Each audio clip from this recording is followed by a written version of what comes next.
is waiting on fries. That you don't get it? What do you mean you don't get waiting on fries? Hopefully the customer never hears waiting on fries, but all this time on the entree and it's perfectly executed and then you're It's like, ready to go. I forgot to fire the fries. I just always use that when I forgot to put somebody's order in, and I was like, hey, I'm just waiting on the fries. It's going to be 2 more minutes. Realistically, I come back 10 minutes with the food. Exactly. They just know that their food's not there and the server said they're still waiting on fries. I guess we're just waiting on fries. Hit the record. It's episode 20. And we're back. What's up? Episode 20. It's Smokehouse. I'm sorry, I told you guys I wasn't going to do that anymore, and then I did it again went anyway. right to the echoes. Correct.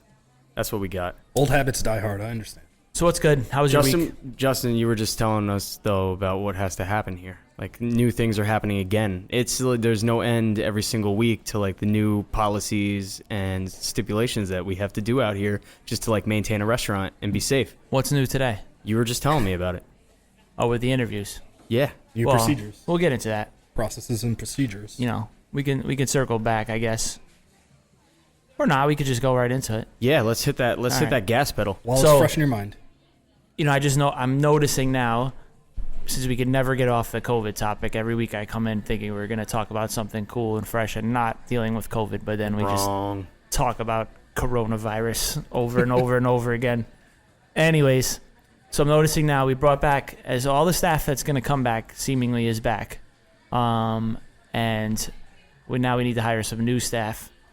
So we posted a job and we did whatever, and we got the internet to help us out with that, and didn't have to have people come in and fill out applications, but now we have to have people come in and interview.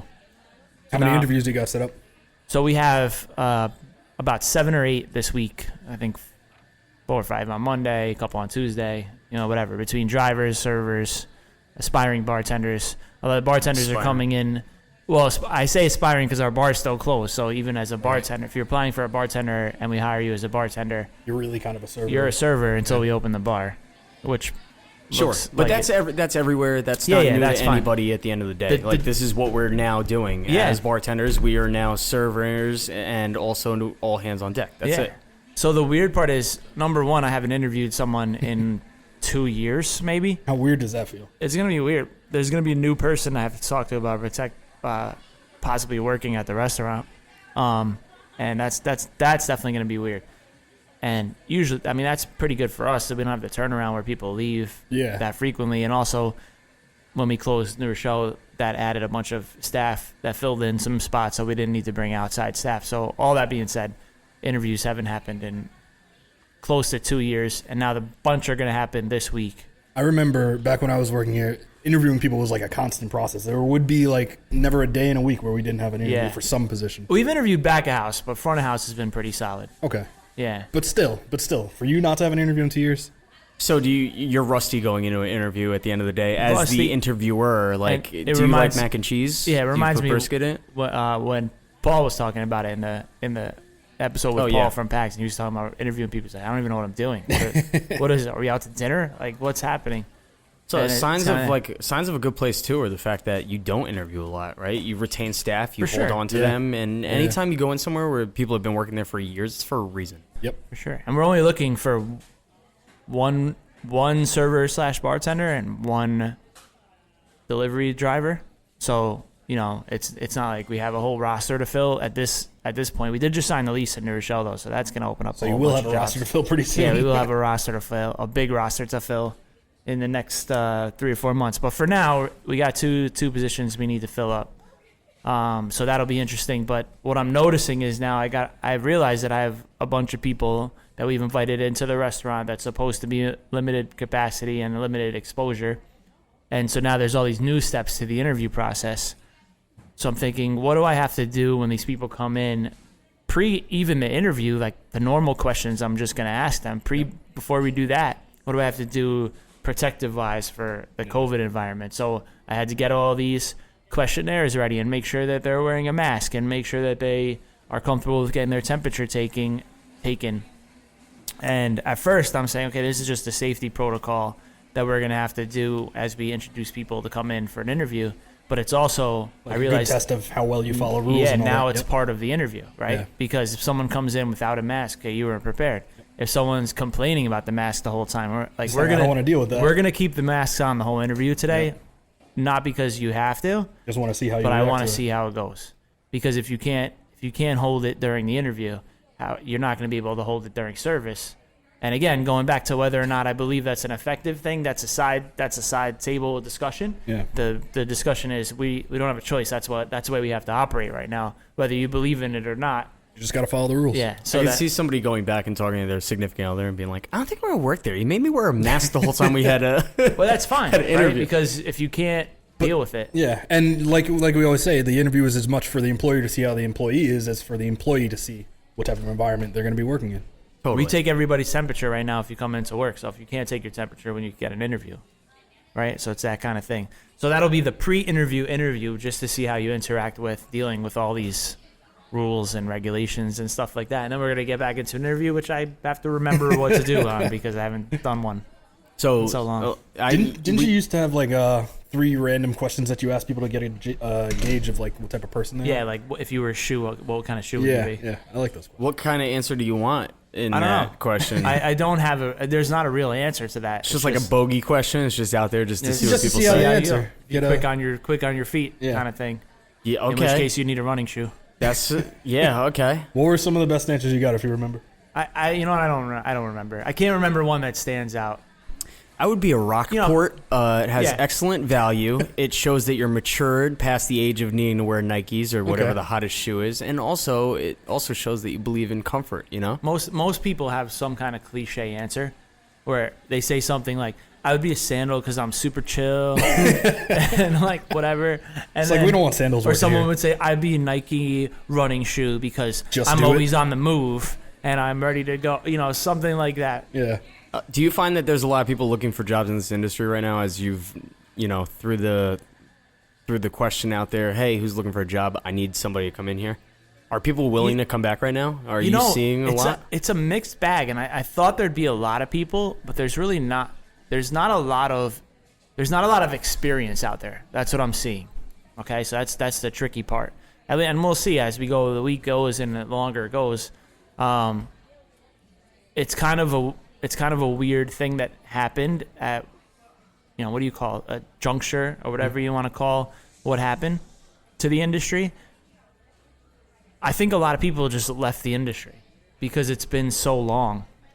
I think there's definitely been some people who've chosen to go other routes. Yeah, there's been a fracture. That's what I was looking for. There's been a fracture in the industry, and some people who may have been in it for the long haul that were making the industry part of their life choices may have decided to be out. And, or the more experienced or more mature level server, bartender, whatever, it didn't just wait out the unemployment and then wait to get called back. They're like, all right, there's a certain amount of time that we can go through receiving this unemployment as their own personal brand, and then there's a certain amount of time that it's no longer acceptable. How long am I going to wait around for my restaurant to call me back, for my place to call me back? If they haven't called me back at this point, are they going to call me back? What's even happening at this point, right? So those experienced people have kind of realized that, and either early on tried to find a job somewhere else, kind of like scooping up the jobs that the lazier people didn't want to take in the beginning, knowing that those jobs were the jobs might to be take that's right all now. that's left. Yeah. We talked about that. In July I said we're going to hire 5 people back. I don't know if we're going to hire more back. Right. And now you're only looking for one to hire back. And now we're looking for one, and that's only because somebody is eventually gonna leave. They're entering their new career or whatever.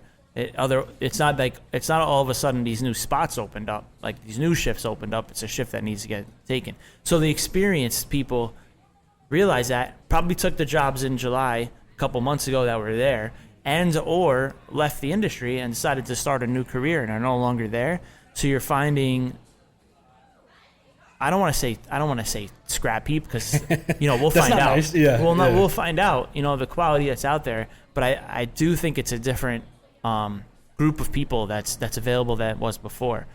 And as far as stealing people, which was definitely always going to be harder. It's to always steal. been my go-to to steal because my philosophy is good people have jobs. Mm-hmm. They're not usually looking for jobs. You have to take them from other good places. For the most part. I don't know how those people are going to feel about jumping jumping ship now. Like if you're in this industry right now and you have a safe thing going and you know you're a good employee and you know the restaurant you're at, are you really gonna look at me coming in rogue, being like, hey, you should just come work over here. We got a good thing going. You don't know. Yeah. You don't know if I'm running a good business. You don't know what it's like. You don't know if I'm just trying to, survive another month and then I'm gonna close up. So those opportunities are different. So it's gonna be weird. I just got a push notification coming in talking about the second we weren't wave supposed to have of our virus phones today. through. I'm not playing on it. It's just a push notification of news. I gotta stay tuned in here. But it just said as the second wave of the virus grips Spain, experts think that this is gonna create a big surge across Europe again. So like these people now that came back into this industry say things get worse again in the winter. What are we doing? Going back to unemployment again all over? Like maybe some of the people that left this industry were not really about it and figured out, hey, maybe I should be doing hair somewhere, or maybe I should follow this passion or that passion. And they'll be unaffected come COVID time to some extent because everyone else has jobs working from home now. At least they're not affected from the restaurant business. Yeah. But I want to pivot to and talk about another thing where you just said that you love poaching, other spots to find employees because great people have work. You ever think that some of the places you walk into see you coming and they're like, oh, I'm going to talk up Chad real loud real quick. He's our worst server, but I'm going to talk him up to Just. That way Just could try to poach him and take him off our hands. A very roundabout way to, send someone on their get way. rid of somebody. Yeah. It's genius, I'm telling you, it's genius. Wow. But we were talking a little bit before too where in a lot of times you have a full staff, you've hired a bunch of people. Maybe you hire somebody that's not necessarily fit for the job, and it's tough on all the teammates that are working because you're sitting there and you're going, well, why is this person here? I have to do all this extra work now. It's absurd. But just how do you handle maybe seeing some red flags over the course of time where you go, I don't know, is this person fit for this position? Do you mean current employees inside of a position? I don't even mean here. I'm just saying in general. Yeah, people that are hired into an establishment, right? I mean, it's different because even positions change from skill to skill. Like you could see a server that's an excellent server, and you say, okay, we're gonna promote you to a bartender, and they suck as a bartender. And you could take a bartender that's an awesome bartender and say, we're going to give you some management responsibilities, and they suck as a management. To be honest, a lot of times the server and a bartender, the jump to the management side is different because it's a totally different world, and you talk about the pay cut part of it. It's about the level of commitment. A server has a different level of commitment compared to a manager. But there's also things you need to do. Sales drifting in the wind. Sales. We're not open on Mondays. Sales. Sorry, go ahead. No, I totally get that. Or for instance, maybe you hire this fantastic bartender, and then you're like, hey, I also need you to do some serving shifts, and then he's terrible on the floor. Me. Yeah, no, I remember when you. I was gonna let you come in here and sell help. your own thing. No, but how do you figure out though?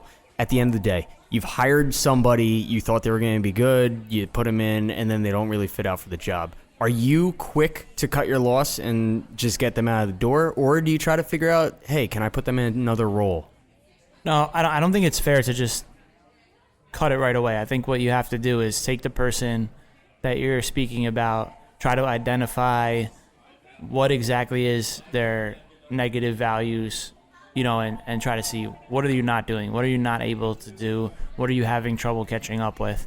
Sit them down and kind of point it out and try to work with them because once you have somebody working, there's one thing if you identify it during the training period, okay, because then you can just fail. You can fail out the training period and say okay, sure, you didn't make it. It's not gonna work, right? But once you get past the training period, you have invested a certain amount of money into that person already. And it costs money to bring someone else out, go all the way back to the interview, go all the way back to the training and the hours you have to put in, et cetera, et cetera. And all the hours that you have to cover while this person isn't in a position. And all the hours you have to cover once you start putting it in. So, financially, it makes more sense to try to work with that person and get them up to the level that you need them to be at. And with doing that, I guess you're really trying to you're molding. Like you're kind of literally sitting there grabbing a hand and saying, hey, why are we struggling to figure this out? Or, hey, we need to be focused on doing this more often, or paying attention to this more often. A lot of times, as nobody's going to work the way you want them to, right? That's just not a thing. That's not in the beginning, at least. No, it's not. No, for the most part, it's very hard to find somebody that's just doing it the exact way you want. We've had several people come in and work that I've been able to mold into beautiful positions for the system. It's think like me, and that's great. Like, yeah, when you find it, it's great. My favorite employees are the ones that have been able to adapt. I don't think it's about finding it. I think it's about it's about them listening and being able to learn and follow what I'm saying, and then wanting to be a part of the system and paying attention when I'm working, and they can just kind of pick up. Okay, this is what we're gonna do. This is what we're gonna. You can follow around somebody and learn their mannerisms and learn their reactions and know what they would do in a situation. There's a Kevin Hart skit, I think, in his first big stand-up where he's like talking about like, you ever tell somebody to do something, but they don't do it the way you envision it in your head? But he's talking about his kid, like he's trying to tell him like pick the stuff up, and the kid does it completely differently. He's like, that's not how I envision telling you how to do it. Nobody knows Kevin Hart. Somebody out there. I follow it. I also have experienced that in my life several times. Yeah, so I mean, on the flip side, I've experienced that. I'm just like, I think I can usually see that during the training though, and just get rid of it instantly. Maybe not instantly, but you can kind of tell how people are learning during the training, and just we've worked shifts together. We've seen somebody train, and we're just like, it's not gonna work out. Or on the opposite, someone who is gonna work out. I think to name names a little bit here, one of the best employees we've had that's picked up on people's mannerisms, fucking Miguel.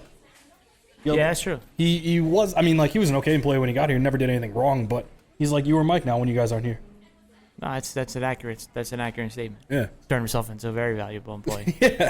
Well, those are good to have. Those are great to have. What are some of these red flags though that maybe you see in people that no longer wind up having a job down the road? Lack of hustle. I mean, being behind the bar, we've worked with so many different people that when you're talking about people that expire, you can kind of see it in just their attitude. Like just no fucks given. Yeah, you can tell in people's attitude.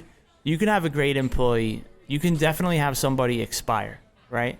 There's definitely a timeline of how long can someone do one job before it's just over. You either need to move up or move on, really.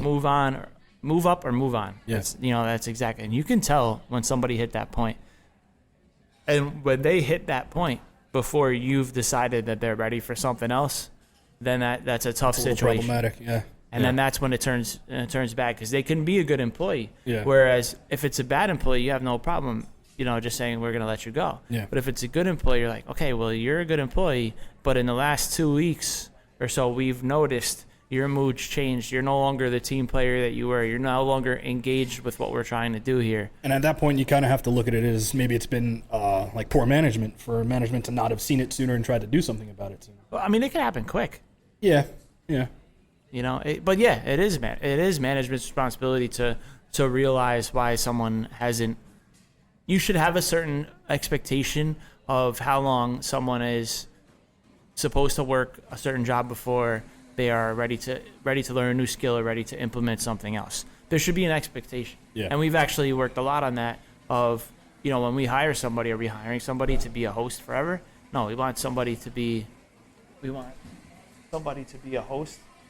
And move on to something and be else. Able to learn a new skill, but able to learn the restaurant well enough where now they can move on into a server, and then they can move on into a bartender, and then they can move on into a key manager, or whatever role it's going to go into. And, we spend a lot of time trying to identify what those levels are, and then what you're supposed to do, and the timeline's constrained against them, and then the financials that go into it that are the incentivizing factors to get people there. Yeah. And hopefully now that we've kind of identified that timeline, we can, mitigate that factor of where people just get tired and it's time to move on. What are some of the qualities of excellent workers that you think are the most valuable quality for somebody to have? Listening skills. I'd say the willingness to jump in and do something that's not directly your responsibility.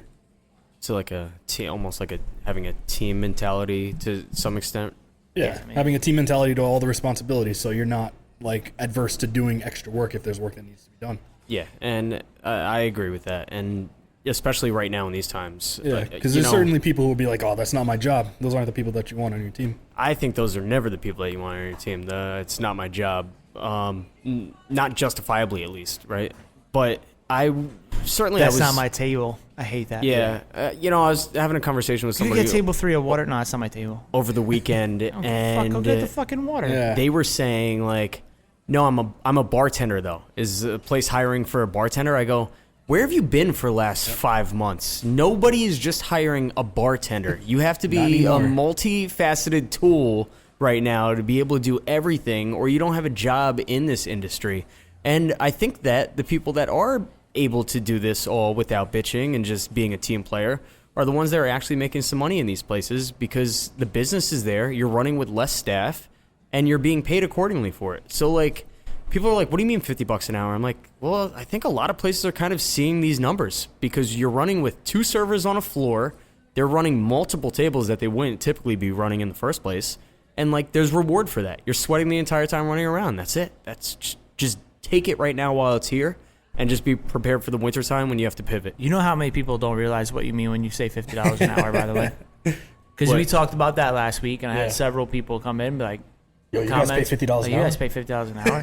And I'm like, no, we don't pay you $50 an hour, but that's what you earn. Right. Like, isn't that the same thing?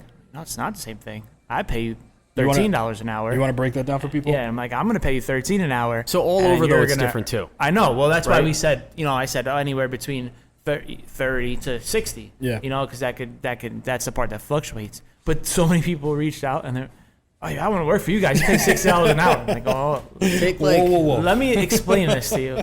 Take- My good servers make $60 an hour. Correct. So it's all relative to the environment. We're also paying over $2,000 for a 1-bedroom apartment a lot of times up here in this Northeast territory too. So our hourly is a lot higher than maybe somebody in Georgia, right? For sure. I don't think bartenders and servers for the most part are doing the $50 an hour in some of these other areas where living costs are just cheaper in general, and that's just how it is. It's not like somebody could be listening to this and being like, "Wow, that's great. That's a lot of money." But Got to move to no, New York. because our living costs are so much higher that it's the Yeah. same thing. It's just in a different area.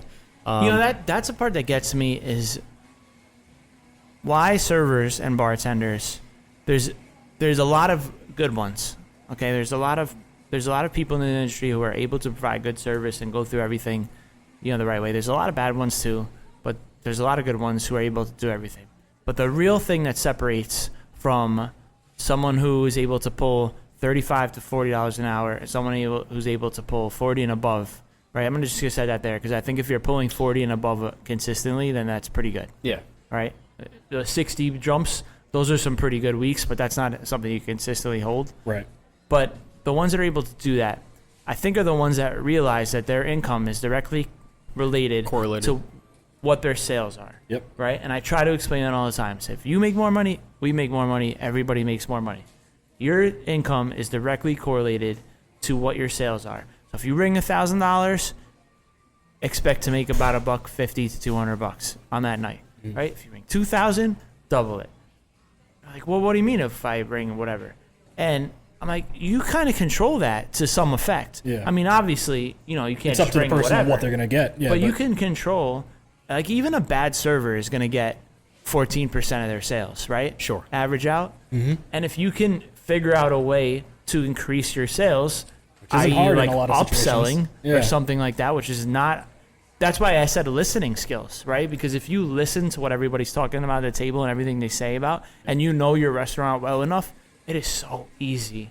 to get those extra couple of sales. It's so easy Yeah. to just add an extra 10, 20, 30 bucks on the table. Because people are already out in the restaurant willing to spend money. They're there because Yeah, they they're want this here stuff. already. They Yep. committed, like, whatever. They committed. Yeah.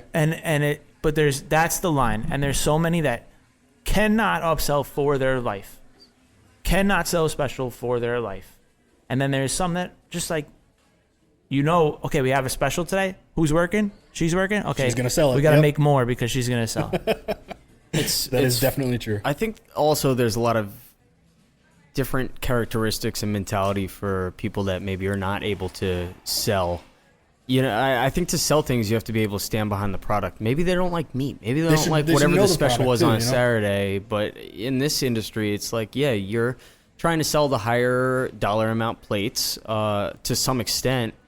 And like you just said, listening to your table to figure out what they want. Like, you're not going to sell somebody 15 lobster tails and try to convince them that they can eat 15 lobster tails and they're going to be thrilled about it. Depends on who you're I talking can to. eat 15 lobster tails. Depends on who you're talking to. Yeah, but in I general, own the number second. like 9 I own or the 13? second. No, it's 13. 13, there you go. I own the second place all time on Royal Caribbean lobster night dinner. 13 lobster tails. fantastic. So again, it depends on who you're talking to. You got to know your audience. Totally. And like you said, too, you're in control of the amount of money that you're pulling in, as long as you know how to sell a little bit more, as long as you're on top of your tables, as long as you're refilling that beer when it's, just under halfway down, or I should say just under halfway full, if you will. But that's an easy way to get paid a little bit more at the end of the day. That's an interesting one, too, because I tell everybody to always chase the leader at a table. You know what that means? Who's drinking ordering and faster? in control or no? Especially with beers, right? So if you have four dudes sitting at a table and they're all drinking beers, you always got to chase the guy that's drinking the fastest, right? And He makes everybody else catch up. yeah, Yeah. you make everybody else catch up, because if you you gotta single get out the him- one guy who's you get him drinking the second, fastest. second, you get him on his second, and then that next round comes. Yep. Right, Yeah. but if you miss the leader and the loser or the last place guy, I don't want to call them losers, but we call like the Well, slowest. if beer drinking was a race, If it was a race, right? But if you wait until the slowest guy at the table finishes, they're more inclined to be like, "You guys done? You want to head out?" Yeah. correct. But if And you, the guy who's drinking the slowest is also the guy who's probably not trying to drink the most. exactly. Yep. Yeah. But if you're chasing the leader, by the time the slowest guy finishes, the leader's on his 3/4 and his second beer, Yep. and then you can ask the last guy, "You want another beer?" And then he looks around, and everybody else has a beer. Yep. Then you load him back up, and then the leader's like, "Well, I'm drinking twice as fast as him. He just got a beer. I could probably do another Yeah. one inside it." And that's how you keep going. It's just listening to your table and realizing your awareness. It's so easy to do. I think we actually have discussed that before too. I've definitely where- been in that situation before. You look over and someone gets another beer, you're like, all right, might as well. Yeah, might as well. I mean, people don't you've even gotta time realize it. they do that. Yeah. Yeah, and that's an easy way to add another $40 onto a tab. Yeah. 4 guys sitting at a table, or $38 on a tab, whatever it is.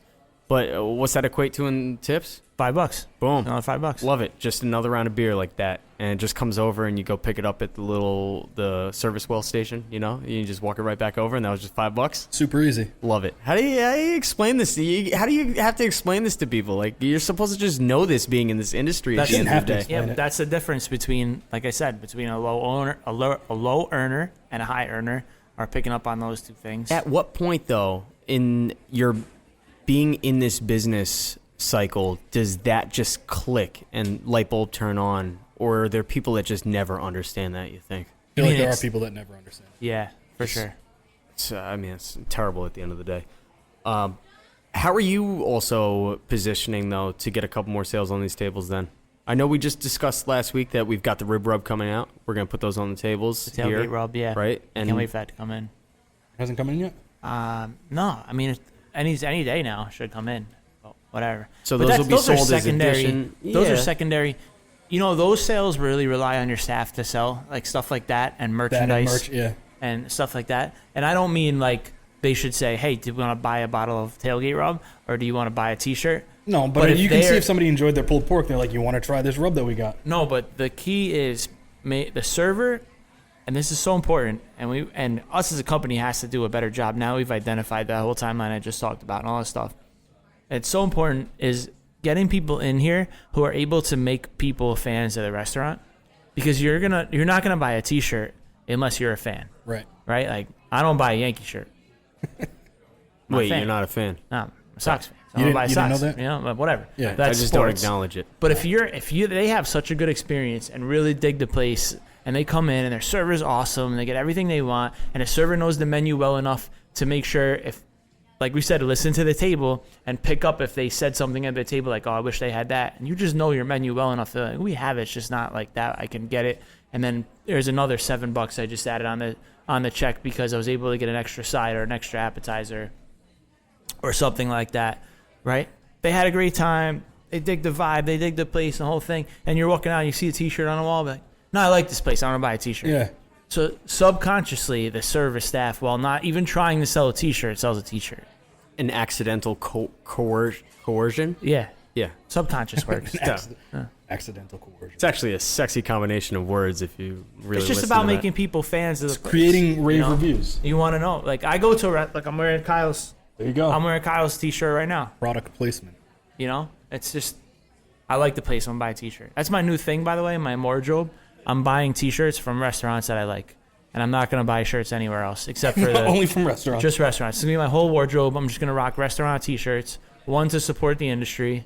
Two, I'm not mad at that. you yeah, know, I kind of like that. two, because it's like it's who I am, right? It's what our passion is. It makes sense. So I might as well. I'm just gonna rock restaurant T-shirts or shirts. That and the Rock. Like the Rock's Under Armour line. I like. Has he responded to you? No, but Not yet? I'll still wear it. You know, take scroll back a couple minutes here too, where we were just talking about, you know, $50 an hour, $40 an hour, 30, whatever it is. Just to big pivot, not relevant to really anything else besides monetary values here, but working outside where everything is super weather dependent, which, you know, I am doing right now on Governor's Island there. It is insane what could happen when the weather turns and you're still there at work. I think I worked for, on the actual clock, 3.5 hours on Saturday. Then he had to punch out And because of rain. it rained that day, so it was terrible weather. Nobody was really coming out to the island. And it takes me 2 hours to get there. It takes me 2 hours to get back. My commute was longer than how long I worked. That kind of sucks. I saw what the tip share was, and we didn't scale down employees at all. We left everybody on the way full staff as it was. A couple of people got cut a little bit early, one of them being me. And I saw the tip share, and it was like $42. Split between how many people? No, that was just An for hour? me. That was your shift. $42. An hour? No, all Oh, together for total. the 3.5 hours I was on the clock for, which is tough. But also, like, that circles back to signing up for this business where you don't know what the day is going to bring, really. Like, you have some idea, but then you get those curveballs that you just have to be prepared for. Like, originally, I was like, oh, I'm going to have a nice day. Like, let's put some money back in the bank after going on vacation. Fantastic. And then it's just like, yeah, shit weather on a Saturday, your prime business day, and you just get knocked down like that. So, again, like, I can't even stress it enough that come wintertime, things are going to kind of, I feel like, look a lot like that. I saw Jersey just reopen recently indoor dining with 25% capacity. Like, That's less than we have. that's cool, fine. But better it's than only nothing. Yeah, but it's only cool if you still have the outdoor tables because then it's added space for the most part. I'm really curious to see how that goes in October. Once that's kind of over. I mean, we're here. We're there. We're almost We're there. there. Dude, I cannot September tomorrow. believe that wild. these like 4 months, 5 months have just gone by just like that, like during these time periods. I would also like to just go back to March and lay on the couch for like a month again. That was kind of cool. Not for nothing. My March was not like that. Yeah. Yeah, well, you were scrambling to figure out how to make things work. Yeah. Yeah, Much different. benefits of being an employee versus being an employer. You know what I mean? Fair. This is true. I guess that's it. I got softball later. I'm going to grab a slice of pizza, start interviewing some people. Slice pizza sounds good. Good talk, guys. See you out there. Don't forget to smash that like and subscribe button because, you know, algorithms. Boom.